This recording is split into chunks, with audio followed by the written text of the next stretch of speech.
금융지식이 부자 만들어주지 않는다.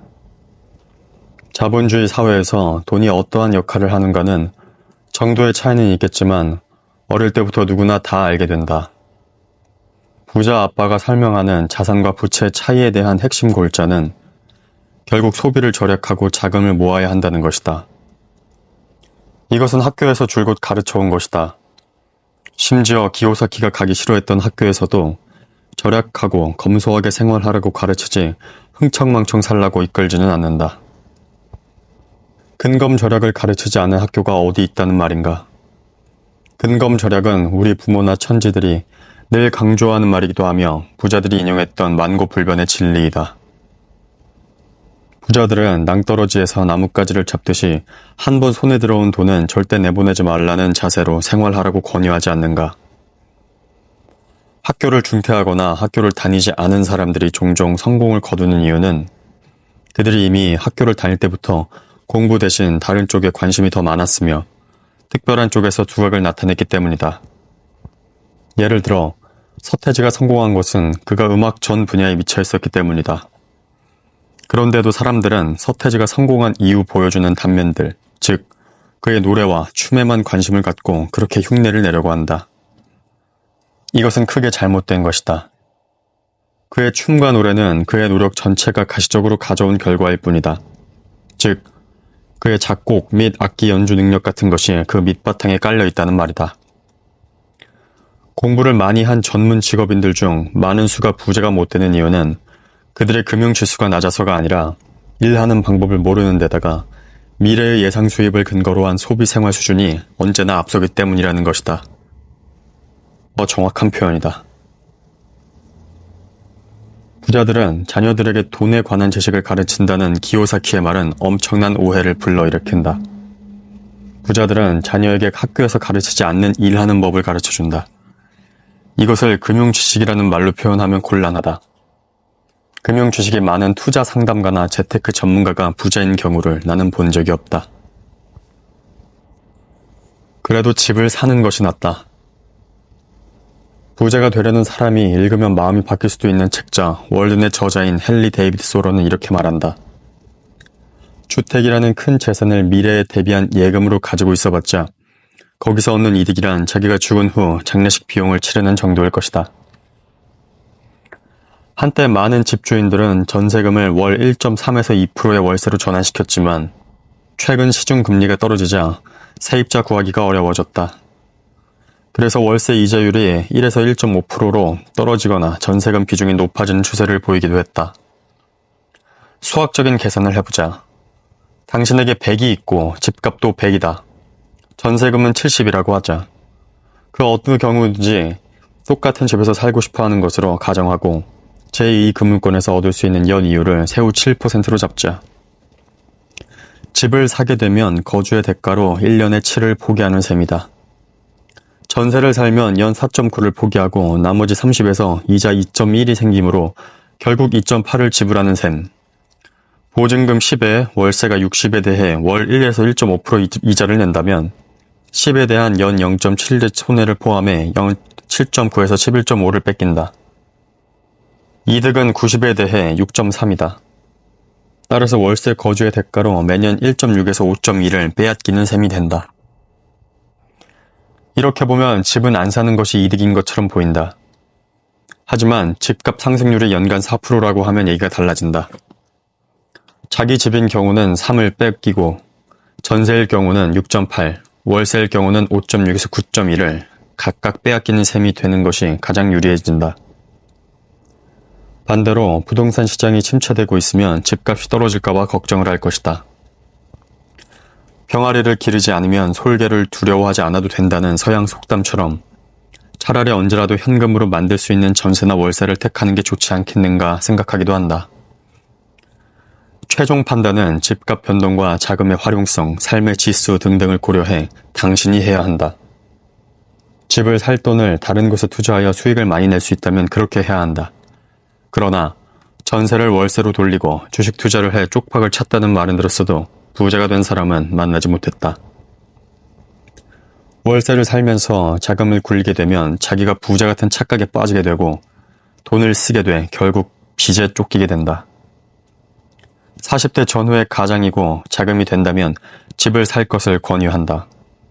한국적 상황에서는 자기 집이 없어 잃어버리게 되는 삶의 질도 생각해야 하기 때문이다. 갭 투자에 대해 묻는 독자들이 많았다. 내 대답은 그 투자로 인해 다른 사람의 눈에 피눈물이 들어가게 될 가능성은 전혀 없다면 혹시라도 망해도 네 눈에 피눈물이 들어가야지 다른 사람에게는 절대 피해가 가지 않는다면 하여도 된다는 것이다. 이것은 무슨 투자이건 명심하여야 할 사랑이다. 남의 눈에서 피눈물이 나오게 할 가능성이 있는 짓은 절대 하지 마라. 갭 투자를 전문으로 해오던 A는 약 13년 전 대기업이 분양하는 여의도 오피스텔 두 채를 80% 은행 대출을 받아 구입하였는데 미분양이 60여 개 정도 있었다. 분양업체는 그 60여 개를 모두 인수하면 20% 정도 깎아주겠다고 했고 A는 분양계약서에서 금액은 원래대로 작성하는 조건으로 그것들을 모두 80% 은행 대출을 받아 인수하였다. 자기 돈 없이 60여 개를 소유하면서 은행 이자보다 높은 월세를 받게 된 것이다. 그래서 부자가 되었을까? A는 그 당시 여의도에서 60평대 아파트 두 채를 터서 살 정도로 처음에는 신이 났지만 은행 대출을 받을 때 제출한 분양 계약서가 허위라는 것이 나중에 들통나면서 대출이 모두 취소되어 결국 2015년부터 2018년까지 모조리 경매로 넘어가고 구속되어 3년형까지 받았다. 나이가 나하고 비슷한 A가 출소 후 내게 한 말은 이랬다. 갭 투자에 매달려 평생을 마음 졸이며 살아왔는데 이제는 마음 편하게 살 것 같네요. 삶의 우열은 돈으로 가려주는 것이 아니다. 기요사키는 진짜 아버지의 경제관을 설명하면서 가난한 아버지가 삼촌 두 분이 20년 동안의 군 복무를 마치고 퇴직한 후에 평생 연금 혜택을 받은 것에 감명을 받았다고 표현했다. 물론 기요사키는 가난한 아버지의 연금 선망론보다는 부자 아빠의 재정 자립론을 더 옹호한다. 하지만 연금 생활이 나쁘다고 할 수는 없다. 사람은 돈만 갖고 사는 것은 아니다. 느리게 사는 것도 나쁜 것은 아니라는 말이다. 미국에서도 연금 범위 내에서 재미있게 생활하는 사람들이 많다. 한국은 여러 가지로 불안정한 측면이 많아 과연 내가 연금을 제대로 받을 수 있을까 하는 불안감이 있는 것도 사실이지만 미국은 퇴직연금 시스템이 잘 갖춰져 있다. 연금으로 만족할 만한 삶이 보장된다고 할 때 과연 그 수혜자가 불행하다고 할 수 있을까? 부자 아빠 가난한 아빠의 가장 나쁜 요소는 돈이 없는 사람들을 야단치는 듯한 분위기를 띠고 있다는 점이다. 게으름을 꾸짖는 것이 아니라 가난의 원인을 투자에 대한 무지로 몰아가면서 가난을 부끄럽게 여기는 하는 인상을 강하게 준다. 설령 기요사키식의 금융지능이 없는 사람이라고 하더라도 미련하거나 열등한 삶이라고 매도할 수는 없다. 이것은 나의 철학이다. 게다가 가난의 원인은 금융주식의 부재에 있는 것이기보다는 이를 통하여 이 세상에서 더 큰 대가를 얻어내는 방법을 모르는 무지에 있음을 알아야 한다.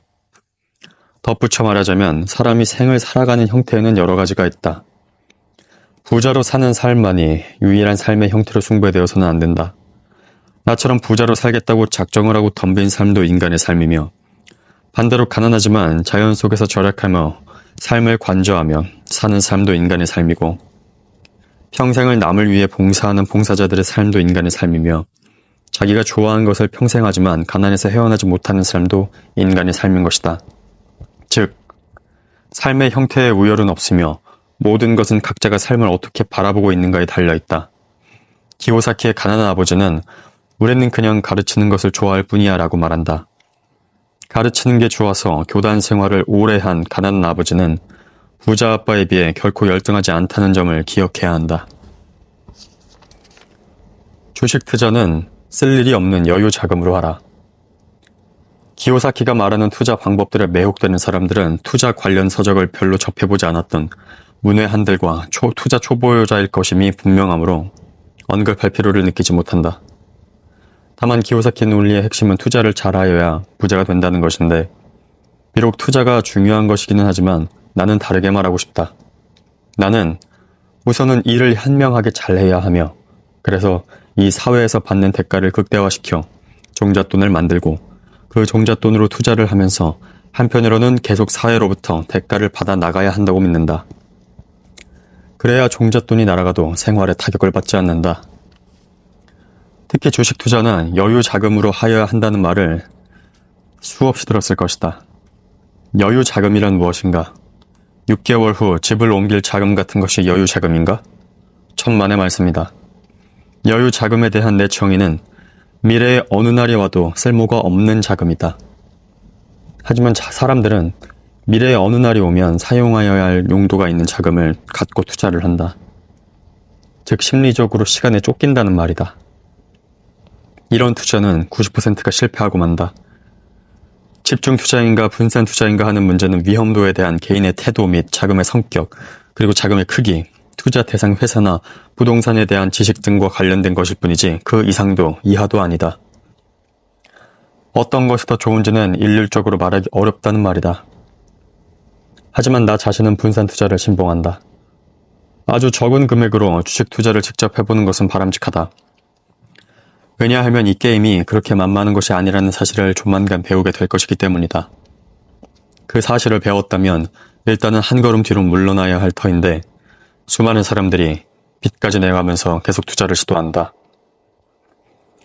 주식 투자는 늪지와 같이 움직이면 움직일수록 계속 깊이 빠져들어가게 하는 속성을 가지고 있다.